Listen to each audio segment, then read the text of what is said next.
that Sunday. And we knew instantly that that was who needed to be here this Sunday morning to speak. So we are very excited for what Jeremy Otten has to say to us this morning.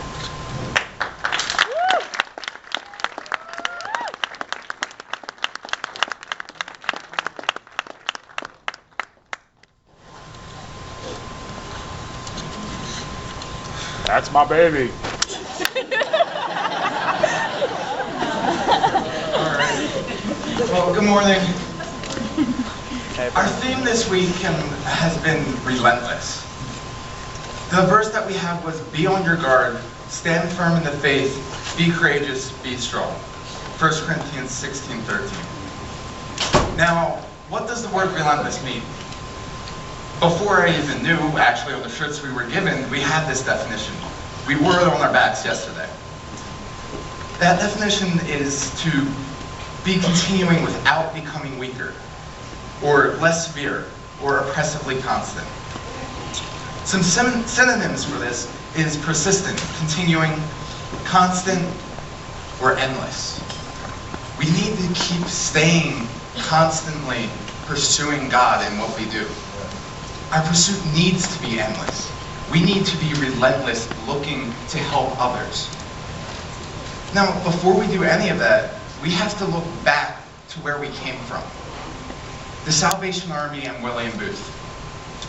William Booth and other early Salvationists would fight to help those in need and help them see God. But this didn't come without problems. People were fighting against them. Salvationists were beaten, attacked, and abused constantly. But if it wasn't for William Booth and those other Salvationists being relentless, we wouldn't be this church that we are today. Thinking about that had a verse come to me, Hebrews 10:39. "But we are not those who shrink back and are destroyed, but those who have faith and preserve their souls." Now, one thing for the graduating Corps Cadets. Do we know what we're actually graduating from? A lot of us just think Corps Cadets, they're these classes that we go to, we listen, we learn more about God, and then we graduate and move further. A lot of people just think that's all that it is. But these classes are doing more than just teaching us little things about God in the Bible. They're teaching us how to present ourselves. We have to present ourselves to show that we are followers of God and not be ashamed of that. We spend these years in Corps Cadets learning a deeper meaning about evangelism. We get to learn the application of God's Word and reach out to others, to save souls, and further God's mission that has been handed down to us. This mission, it can't continue without us pushing on. We can't hold back what we're doing. We need to be like William Booth and those earlier Salvationists. We need to push ourselves. We need to be relentless in our mission. We need to further the way that William Booth had constructed the Salvation Army. He didn't construct it just to be a church so that people can come and learn about God. He made this so that we can go out, we can tell others about God. We can bring them to God and show them who God is. We need to go out, give acts of kindness, and help all the other people that we can. Now, not only looking at that, the verse that came to me, which is really important to me, was 2 Timothy 2:15. "Do your best to present yourself to God as one approved, a worker who has no need to be ashamed, rightly handling the word of truth." Now, all of this applies to us in some way. Galatians 2:20 says, "I have been crucified with Christ. It is no longer I who liveth, but Christ who lives in me. And the life I live now in the flesh, I live by faith in the Son of God, who loved me and gave himself for me."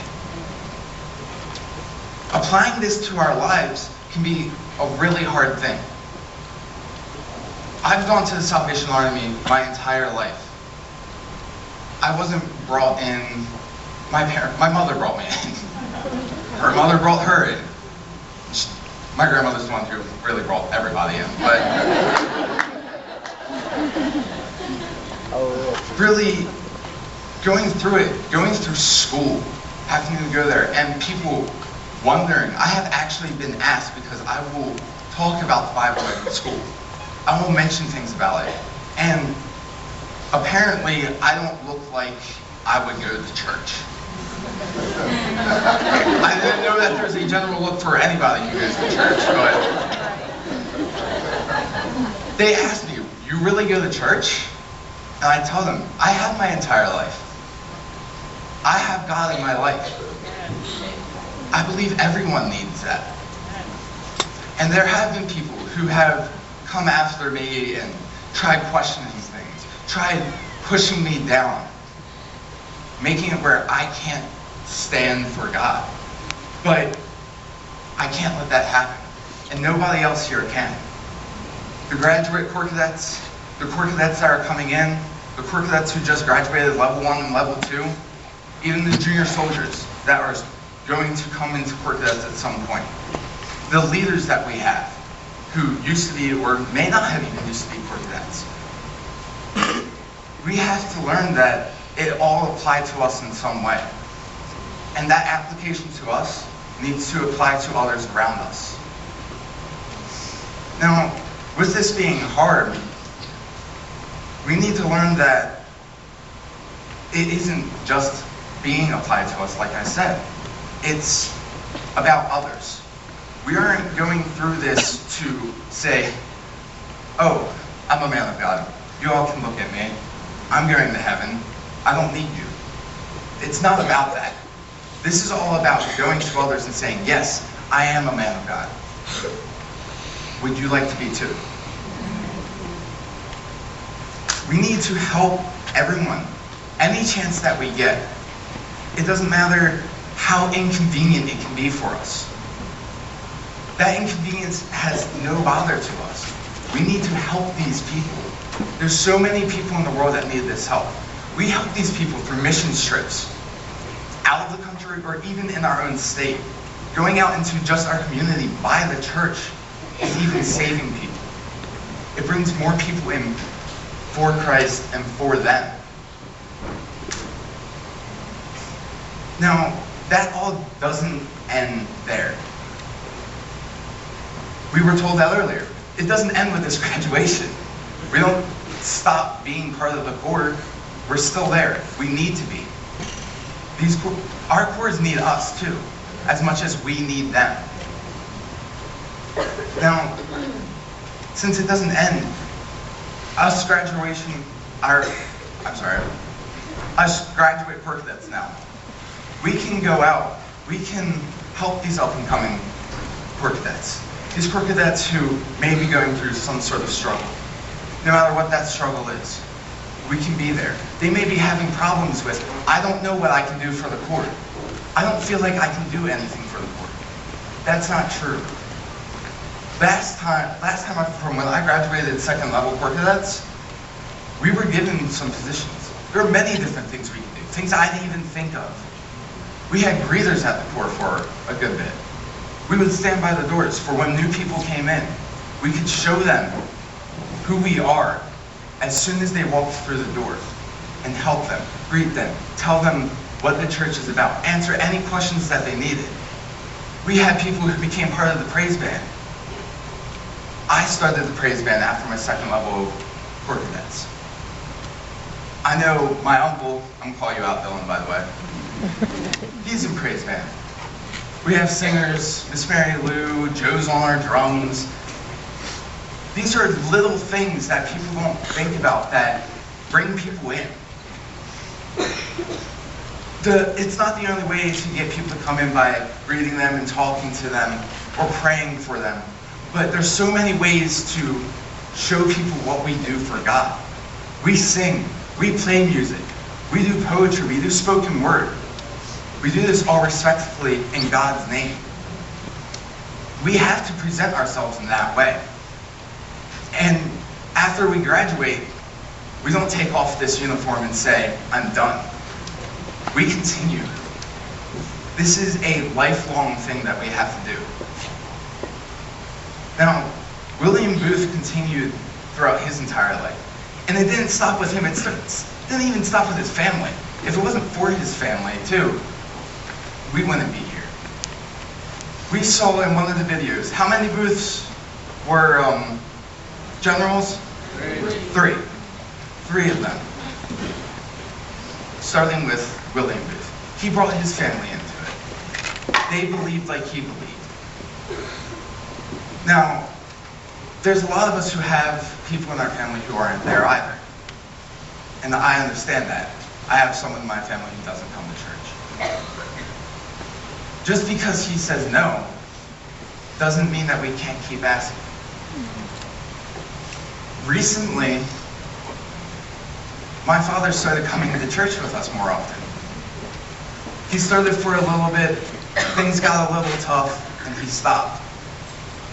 But I honestly believe we can pull him in again. Now, one thing that we need to keep to is being kind to others. Kindness isn't just doing a, hey, how are you doing in the morning? We need to be forgiving, just as Christ is forgiving for us. It doesn't matter in school, these people who are pushing me aside because I'm a Christian. Some of these people have been lifelong friends of mine. I've known them since I started school. And they constantly, why do you go to church? Why do you believe these things? And I give them my reasons. I believe that there's a God. I believe that there is someone out there that is forgiving for us. I understand that you don't believe. But I believe at some point you're going to. I believe at some point, whether it's tomorrow, the next hour, or at some point on your deathbed, at some point you're going to see that God is there for you. You're going to look back, and you're going to notice these things that happen. God has been there for everyone. He is forgiving. So we have to live like him. We have to be forgiving ourselves. Ephesians 4:32 says, be kind to one another, tender-hearted, forgiving one another, as God in Christ forgives you. Now, the starting Corps Cadets is another group that I want to talk to. The ones that are just in, haven't even graduated level 1. The level 1s and level 2s. The ones that are coming up to graduating. There was a verse earlier that was 1 Timothy 4:12. Just because you're young doesn't mean that you can't be a person in Christ. Just because you're young doesn't mean that you can let others push you down. You can't stand that. You need to be relentless. No matter your age, no matter any type of disabilities that you have. I have a lot of problems myself. I'm type 1 diabetic. I'm epileptic. I found out recently I have hamstring tendonitis. I have problems, but those things aren't going to stop me from trying to help. I will still go out. I will take these risks. Keeping myself in memory, of course, because if something bad happens, I can't help them. But these people need our help. That's the point of this charge, is to see that we need help, not just everyone else. We need help. We need help from our leaders. So I want to challenge the other leaders that we have here. We're graduating, but we still need your help. We need your help to help the ones that are coming in. That's the challenge for the graduates. You need to help the junior soldiers. You need to help the level 1, level 2 Corps Cadets. We got all these points. We're showing what we can do. And even with the points that I was doing, I believe I still could have done more. There's always more that we can do. Then the starting Corps Cadets. I challenge you to let us help you. It's really hard to let others help you. I understand that. Especially in your teenage years, you think you're getting older, you can do what you want, you can do it all on your own. Trust me, it's not as easy as everyone else makes it seem. Everyone's gotten some sort of help at some point, even if they haven't seen it. It may not even have been help from the adults. It may not have been help from the other Corps cadets. God's been helping you this entire time. But everyone needs as much help as they can get. So let us older Corps cadets, us graduate Corps cadets, the leaders who were or weren't Corps cadets before, let us help you. So, all together, all I've been putting here is that we need to be kind. We need to help. We need to be helped. And we have to relentlessly push for these 3 key points throughout our entire lives. Now, I'm going to let music play while I call you guys forward, because I know that there are people out there who are feeling a yearning to help these people. You may not have felt it before, but this weekend, I know some things have come up. I know that you people are feeling a yearning to help these others, to feel your kindness, to give this kindness to the people around you. I know that you guys want to come out. You want to further this mission. The mission that has been handed down to us. We can't deny that fact. You can see that in all of the older adults here who have gone through training. These people have been in this position that we've been in before. They had to make decisions. They had to show their kindness. And they decided to further that mission by joining the Salvation Army as cadets in training.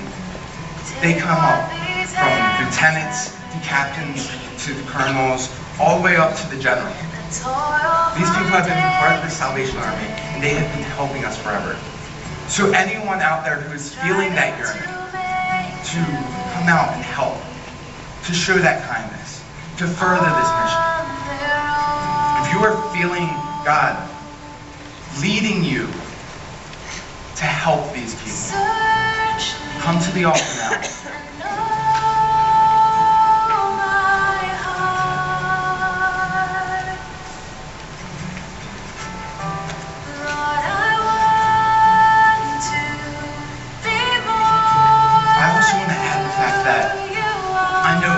Myself even. You may not know, am I feeling that full calling to come out and help? I learned that 2 years ago at Youth Council. It's hard to know if that calling is actually coming to you. You don't know what you're called for out there, but you are being called in some way.